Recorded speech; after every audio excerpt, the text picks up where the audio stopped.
No. The greatest experts. Nobody thought they were going to hit. As they are right I now. don't need advisors to tell me that. I know what it is. Bayangkan, seorang presiden negara sekuat dan sebesar Amerika Serikat tak diberitahu kemungkinan kalau Iran akan menyerang balik. Yaps, itulah yang diucapkan oleh Donald Trump dalam wawancara di Gedung Putih pada 16 Maret 2026. Trump kini mulai melemparkan kesalahan kepada berbagai pihak usai kelabakan menghadapi perang di Iran. Meskipun ia berulang kali sesumbar telah meraih kemenangan telak, tetapi kenyataan di lapangan justru menunjukkan kondisi sebaliknya. Perang sudah masuki minggu ketiga ini telah menguras amunisi serta menyandra ekonomi global tanpa jalan keluar yang jelas. Trump yang terjebak dalam narasi kemenangan buatannya sendiri kini mulai mencari celah untuk menyelamatkan muka di hadapan pemilih domestik. Trump tak lagi hanya menyerang rezim Teheran, tetapi justru mulai menyasar orang-orang di lingkaran dalamnya, media hingga para sekutu internasionalnya sendiri. Lantas siapa saja 3 target utama yang dijadikan kambing hitam oleh Trump? Simak selengkapnya dalam video berikut.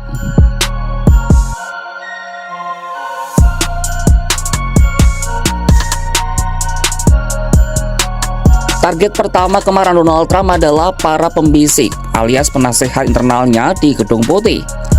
Trump secara terang-terangan menyatakan rasa terkejutnya karena tidak satupun orang internalnya yang memberitahu bahwa Iran akan melancarkan serangan balasan seganas ini ke seluruh Timur Tengah. Hal ini ia sampaikan dalam sebuah wawancara di Gedung Putih pada 16 Maret 2026. You were talking about Iran a couple times today and what they did after Epic Fury began. You said they hit Qatar, Saudi Arabia, UAE, Bahrain, Kuwait. Nobody expected that. We were shocked. Are you surprised that nobody briefed you ahead of time that might be their retaliation? Nobody. No. The greatest experts. Nobody thought they were going to hit. They were. I wouldn't say friendly countries. They were like neutral. They lived with them for years. Tetapi hanya berselang beberapa menit dalam wawancara itu, Trump mengatakan hal yang seolah bertolak belakang. Saat disinggung tentang apa yang dikatakan para penasehatnya soal berapa lama kenaikan harga bensin akan bertahan, Trump mengatakan ia tidak perlu informasi dari para penasehatnya. As they are right I now. don't need advisors to tell me that. I know what it is. Pertanyaan pun muncul, apakah Trump memang tak diberitahu soal resiko serangan ke Iran? Laporan dari The Wall Street Journal mengungkapkan fakta sebaliknya.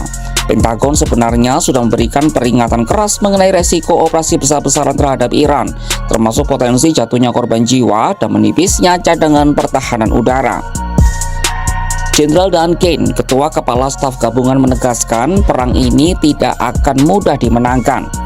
Namun Trump justru memilih untuk mengabaikan peringatan tersebut.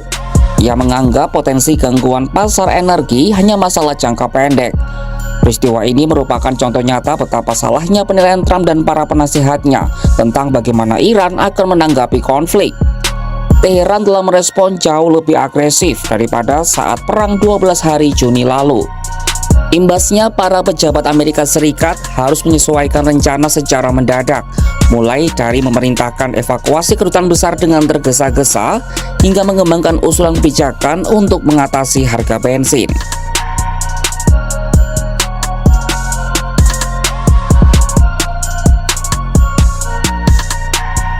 Target kedua yang menjadi sasaran tembak Trump adalah pers di negaranya sendiri. Ia semakin geram dengan pemberitaan media yang terus menyorot kegagalan strategis dan kerugian finansial Amerika Serikat di Teluk. Trump bahkan tak segan-segan menuduh media arus utama sebagai pengkhianat negara.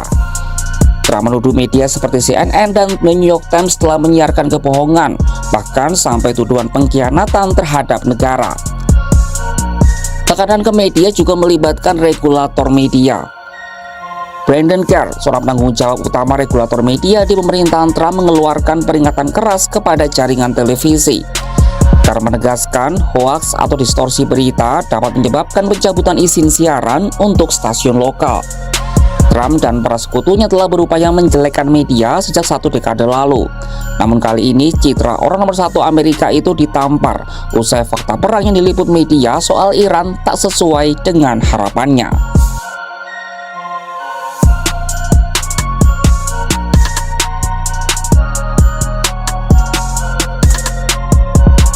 Tak cuma di dalam negeri, Trump juga mencak-mencak ke sekutu internasional Amerika Serikat yang dinilai tidak mau membantu di Selat Hormuz.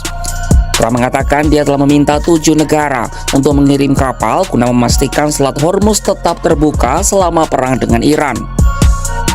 Sampai video ini dibuat, belum ada yang bersedia, bahkan sekutu NATO menolak untuk terlibat. Keengganan mereka muncul meskipun sebagian besar minyak yang mengalir lewat selat itu menuju ke Asia. Adapun negara sejauh ini menolak untuk membantu Washington di Selat Hormuz adalah Jerman, Italia, Jepang, Inggris, Prancis, Korea Selatan, Cina, dan India.